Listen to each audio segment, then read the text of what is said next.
Okay, so we had a pretty jumpy week in the market thanks to GDP and the PCE reports, which we'll go over. But I also want to share with somebody who's a lot smarter than me that thinks that the job numbers we've been seeing just aren't adding up.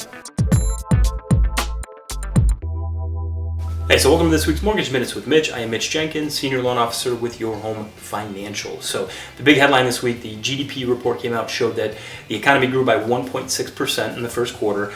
Now that was well below expectations, which were 2.5%. So that's showing that while we're still growing as an economy, it's at a much slower pace than even expected.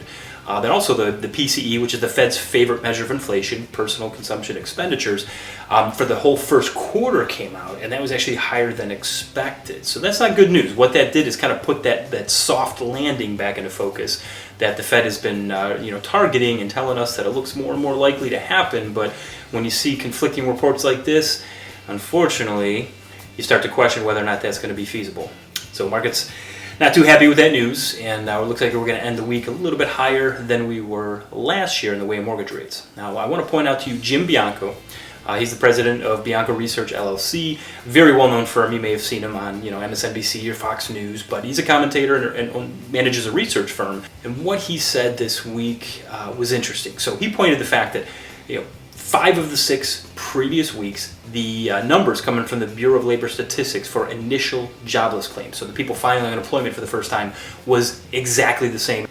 Not likely that could be the case. Not only that, but you look back to the prior 11 weeks and it's virtually unchanged. Minus 2 weeks that were holidays, these numbers are not moving. And when you consider the fact that there's 160 million workers in our country, you have 50 different states with 50 different systems to file unemployment, 50 different processes, like there's not a possibility that that number would be the same 5 of 6 weeks in a row.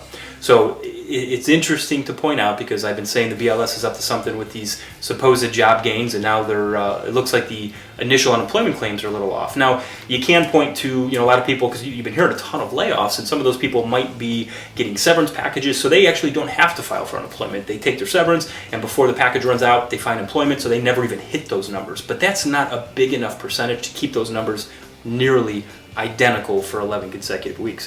That's not me. That's coming from a researcher that knows a lot more than I do about how things work.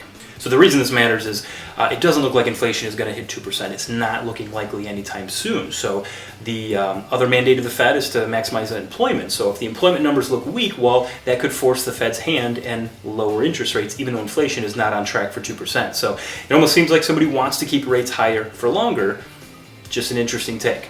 So next week we'll have the Fed meeting again, so we'll find out Wednesday afternoon, the press conference, what they plan on doing. We know they're not going to cut rates, but it'll be interesting to see what they plan on doing with buying treasuries. So if they make a big purchase, that could help alleviate pressure in the bond market, which could help lower interest rates, at least modestly. So I'll keep you posted. As always, let me know if you have any questions. Would love the opportunity to help you.